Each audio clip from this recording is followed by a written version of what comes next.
Hi, I'm Gary Jenkins, and welcome to my show. A famous artist once said that nobody sees a flower. Really, it is so small, and it takes time to see a flower. It takes time to see what's inside, like it takes time to have a friend. The artist that said that was Georgia O'Keeffe. And today, we're going to do an oversized magnolia. Let's take a look at the painting. Whoa, there it is. Boing! She's a biggie. You can see by my hand. Now, this is just on a 14 by 18. But these flowers really look great when you put it on a 30 by 40 or a 24 by 36, a very large painting. Look at the red over here, just popping. See what that painting would be without the red? It wouldn't have any pigment power without that. The canvas we have over here, let's talk about this. Oh boy, look at this. I got some of it started and I've got this picture on here and you're saying, oh, good for you. How do you get that picture on there? Well, there's several ways of getting it on there. You can use an opaque projector. That's just a box where you can put a photo inside and it projects the image up on your canvas and you trace it off. You could use a slide projector, though today's most of your artists use opaque projectors to get the picture up. It's just great, especially when you're doing large paintings. Now again, this is small. This is just a little guy. But the technique is the same if you were doing this on a large piece. Behind me back here, you can see a painting that's done. This is one that my wife Catherine did of a hibiscus, and look at that. But now that's what is that? 24 by 30 or 22-28 or something. But look at how majestic and how out front it is. It's just beautiful. And I'm going to show you how to do that on today's painting. This is a magnolia. Now I've got it started. This is acrylic back here. I put my pattern on. I go in with acrylic, which is a water-based paint, and I paint this stuff in. And I've got some white already on these petals because, you know, guys, I don't have a lot of time up here, so I got that started. And I'm also using oil paint. This whole series, I use oil paint, and on many of the shows, it's oil on top of acrylic. It's on portrait smooth canvas, so we don't wear our brushes down. Whew. Let's get started. Now, watch what happens. Now, the medium is linseed oil and odorless turp. That's what's in this little jar. That's my medium, and I have a big jar of turp over there to keep my brushes clean. Look at the color. Look at all the yellows, and we have some ochres and oranges and the right nice big bright red. So we have cool colors and warm colors. Well, we'll get into that in a minute. I'm going to dip into the medium. Let's take a little of our green. This is sap green, which is a very transparent color. Maybe we'll put a little orange with it, see what that does. And a little yellow. And we'll take that up here. Now watch what happens. You see how light it is when it's on the white, but when it hits the dark, it gets darker. So it gives you almost like a stained glass effect. And you can see how fluorescent, how bright that color is when you see black. This is a good example. Black absorbs color. That's why it's dark. White reflects color. What happens is that the light passes through the color, hits the white of the canvas, and comes back out. That's why this looks so fluorescent. On the dark, light passes through the yellow that's on there, and it hits that black, and it just goes dull, goes dead. It doesn't come back with anything. So that's why that happens. Look at that color. Look at it happen down there, way on the bottom. Way. There it goes. You see it happen? Look at that. Crisscross, crisscross, crisscross. Come on down. Let's get that color in there. Look at that. Now we're going to take some, let's come down. We're going to pick up some blue. We'll pick up some yellow. I'm going to throw that on. I have linseed on here, by the way. I've coated this whole thing with linseed oil. And then when you put it on, you wipe most of it back off. So it leaves just a thin coat. That's why this paint's flowing along. Look at it happening. Nice and loose and free, and don't tighten up. We'll come over here. Maybe we'll throw a couple of leaves in over here. Maybe some coming down from the top. Maybe we'll just fill this area in. I'll get down here and pick up some more green and yellow. Let it happen. Let her rip. Look at it happen. Look at, there's that fluorescent look again where it's the light's passing through, hitting the white, coming back out. Good stuff. Blue, blue, blue, blue. Bam! Get some energy in there. Remember, if you're boring, your painting is going to be boring and nobody's going to like you. Get it on, huh? I'm putting my canvas up on the lip of the easel so that we can get some color. Now, here's a lot of folks say, well, where do you get the ideas for these backgrounds like this? Well, if you have just a regular 35 millimeter camera, not one of your digitals, but a camera you can turn the lens out of focus, and you can get all this wonderful color in the background just by taking pictures of bushes and flowers out of focus. And you can have a whole library of backgrounds. Take your pictures out of focus. Now we're going to come down. This is pigment.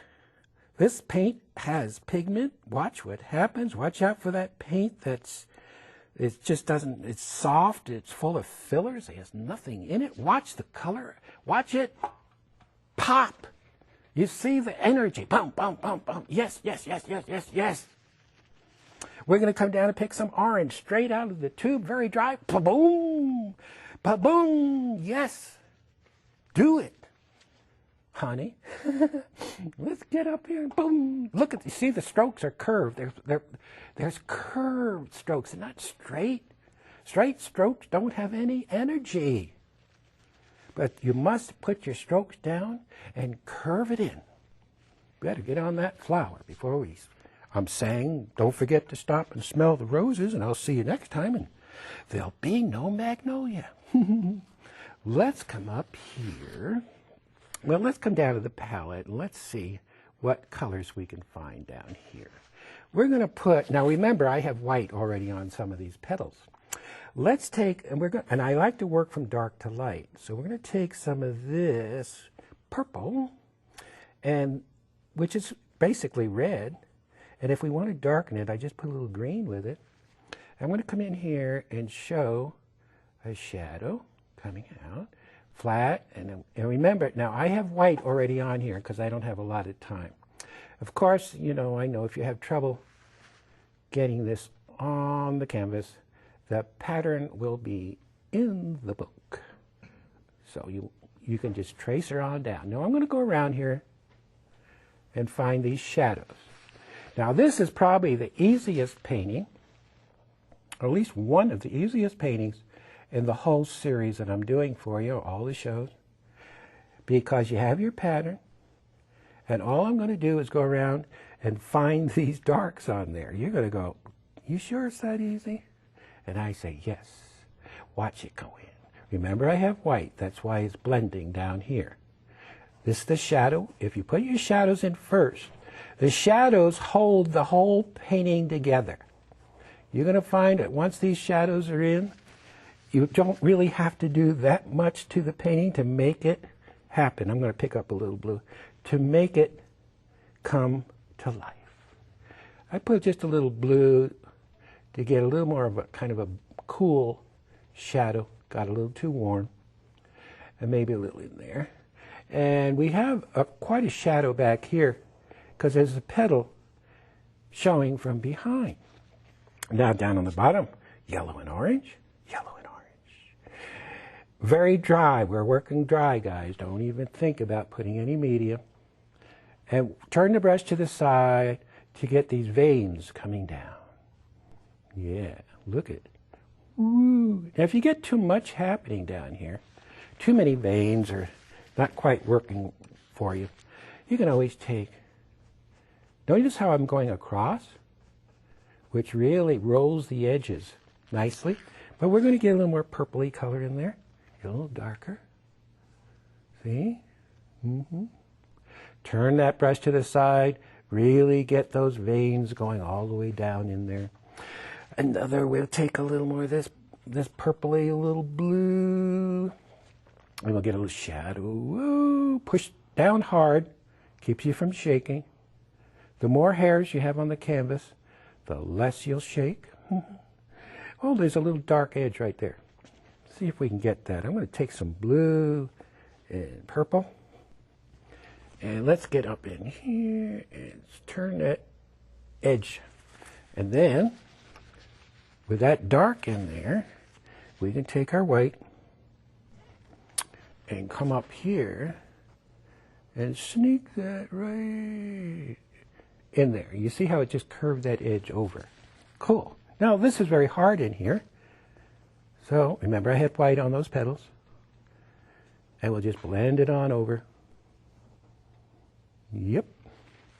Now, that's not, I lost a little bit of my white, so I'm going to grab some more white in there. I use a titanium white, full of pigment. So, you notice how it covered nicely. The whites that don't have a lot of pigment in it, you have to go over and over and over to get it to show. Here's a little shot back here. So you can see how that just turned the corner. So this kind of painting is very, very forgiving for you guys that are beginners out there. You're going to love this. And remember the patterns in the book. So there's nothing to worry about. You just put that pattern on there and watch it go. Follow the instructions. Ooh, look at that color. Phew. And we'll work it in. Work it in. And notice how I come out with the side of the brush. Mm-hmm. That's the reflected light.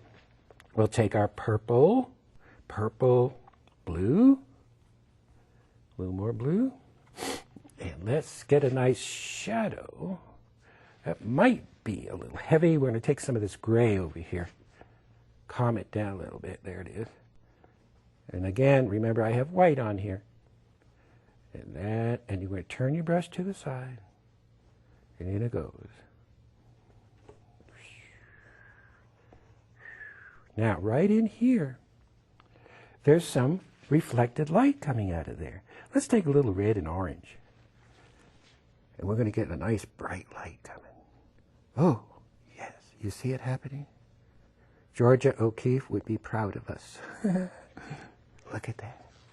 And what she meant by nobody really looks at a flower is that nobody really looks inside. They see a flower, but they don't see a flower. They just see the outside contour. They don't really look. Nobody really looks. Artists have to look, have to see. When I was in art school, I had a teacher that said, okay, stare at the white wall and name all the colors you see in the white wall. Well, my roommate, he was seeing blues and pinks and purples and everything. All I could see was a white wall. For all year long, I could only see a white wall. I didn't want to lie and say, yeah, I see everything. No, I thought my roommate was a little crazy. Because he was seeing color and I wasn't. It took all year I didn't see a thing. Not a thing. I thought there was something wrong with me. And then one year I was looking at that wall and I said, whoa, wait a minute. Look at all that pink in that wall. And I said, oh, wait, look, I see some blue over on the edge. Oh, look, there's some purple. Whoa. I tell you, that was one of the best days of my life when I learned to see color. Look at that. Now that orangey yellow, we're going to take it and let's echo it. Let's pop it up here. You see? You see this? Boom, boom, boom, boom. Yes. And we're going to just kind of fuzz that up. Now, we're going to do something. We're going to take red and orange. Along this edge, I'm going to put a little red. You're not going to find this in a photograph. But I learned by looking at Rembrandt paintings that in his portraits, he would put a little red on the edge of a face just before it went into dark. And I thought, whoa, that was wonderful. How would that work with flowers? And so I did it. I went, whoa, hey, that's cool. I guess that guy knew something after all. If it works for portraits, it'll work for flowers. I want to get a little darker under here. And as soon as I go darker, look at it pop. That petal out. Notice how I hit it like this to get a feeling of veins. Okay, let's come on up to the top. And isn't that cool? Isn't that easy? Look at that petal, how it's flipped over. Do you know I don't have any paint on that? This is the white of the canvas. Amazing.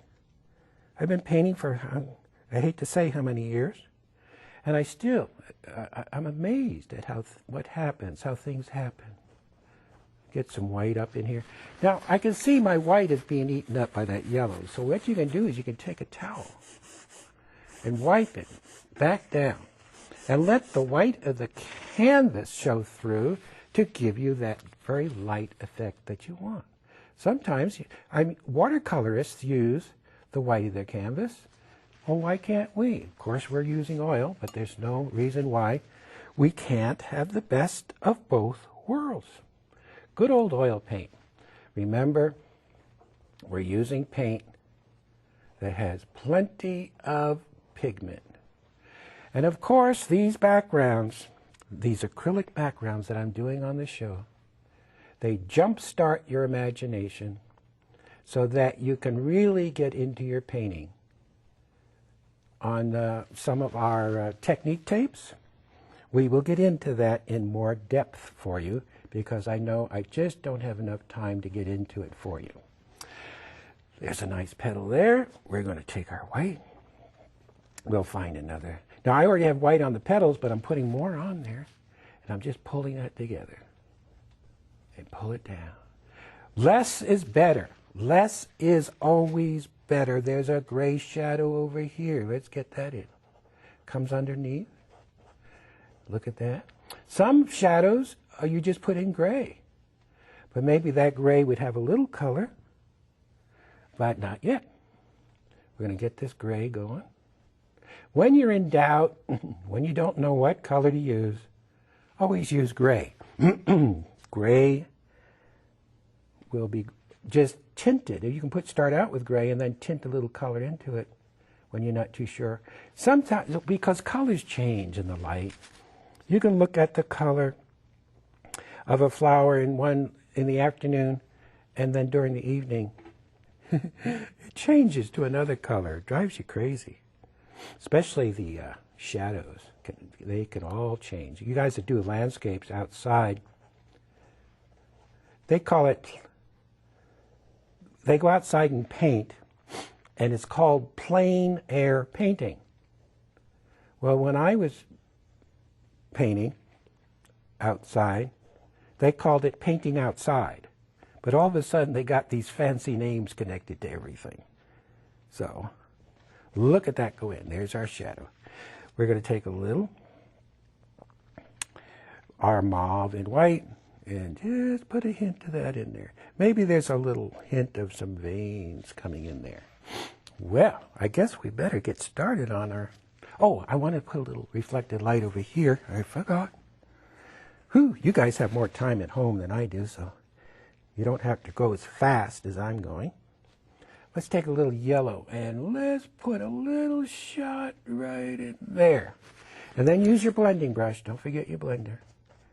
And pull it across. Any hard edges, you know, you can just pull them out and soften them with that blending brush. Oh, look at that color over there. That's really bouncy. What we can do is take, and let's go in here with a leaf over the top. And what that does, it pushes that color behind the leaf. But I still like that color bouncing and popping.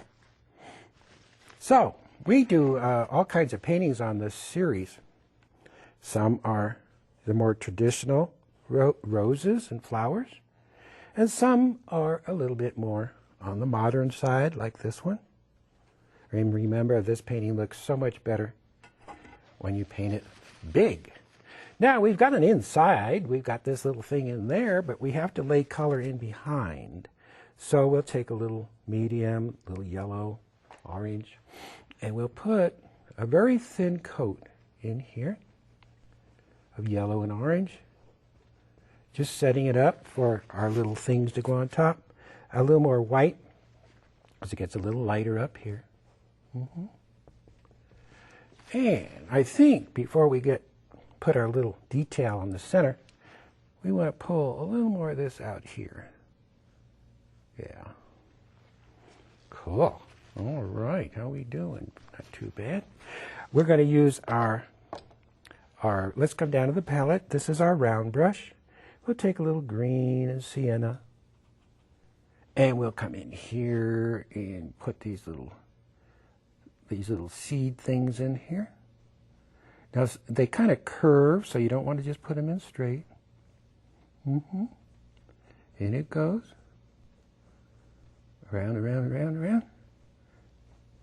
And just get them in. They kind of come to a little point up here. It's picking up some of that white underneath, which is making it a little bit lighter. There's a little shots of kind of a red-orange in there.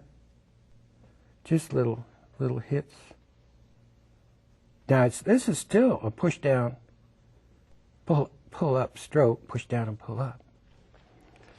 So you could spend hours in there putting this little greenery in. Maybe get a little, whoa, boy, let's get darker. Woo! Put a little more yellow with it to kind of calm it. Well, that didn't calm it down at all. A little more yellow. Yeah, look at that dark one. Somebody must be telling me something. It's probably saying, keep the dark in there, it looks good, because I couldn't get rid of it. So we'll just see if that little voice was right, and I think it was. It looks better with a little more dark in there. So you never know. People talk to you. Little voices say, do this, do that. Listen to your little voice that says, do this, do that. Nobody listens anymore. We're all so busy. Everybody moves too fast. They move too fast. Slow down. Slow down. Enjoy the flowers. Like I say at the closing, stop and smell the roses along the way. Take your camera out and photograph all those flowers and bring them back and paint them. I know you can do it. You have it in you to do it. It's just that nobody says, hey, go do it. It's okay. We must have thousands of photographs at home. Of course, my wife, Catherine, she's the photographer. And you will see Catherine doing some of the other shows coming up. And you'll find that Catherine, on her shows, she's a little more detail-oriented than I am. I go after the big stuff, and she likes to slow down. So her instruction probably is a little more thorough than mine. Let's take some white, because I know I forgot to put color. Even though it looks white, we want to get that in there. To get that edge. Look, you see that edge curving. Now, there is an optical illusion. If you look at clouds in the sky, I'm going to reach over and put some more white out. If you look at a cloud in the sky, the blue right up next to the cloud always looks bluer. And the white next to the blue of the sky always looks whiter. It's just an optical illusion. So when we have light next to a dark, we're going to make it lighter. So we paint in that illusion. You see? You see how that light, it made the dark appear darker even though we didn't do it. Now when you're doing your painting at home, I want you to take time to get all of this detail in there. You see this good stuff? And then we're going to take more white, very dry, coming up here, a little curvy stroke. Now, what you do last is what people see first. So, and it's the detail that's so important. I see so many people in our workshops skipping past the detail. So you don't want to do that. Now I'm going around the painting, just cleaning up some edges. I want a little bit lighter in here. Getting that little detail going. We're going to come up to the top in a minute. We're going to take our white, and we're going to come up here. And look, you can see how I'm getting the feeling of those veins going through. Now here's a trick. There's a vein going up. You see it? Now if you take your blender and don't go this way with it, but go across very lightly, what that does, it rolls the edge. It rolls the edge. So it looks like it's going around. Don't go this way, but go across that way. Same over here. Okay, let's see what we've got. We're going to pull back. We're just about got our painting finished. Look at the color. That's pigment power, guys. What can I say? You use paint with plenty of pigment, and here's another shot right in there so it bounces off the canvas. Well, there you are, guys. I hope your canvas turns out. Don't forget to put your photos in that projector and project them up on the canvas and trace and have fun. Thanks for watching, and don't forget, smell those roses along the way, and I'll see you next time.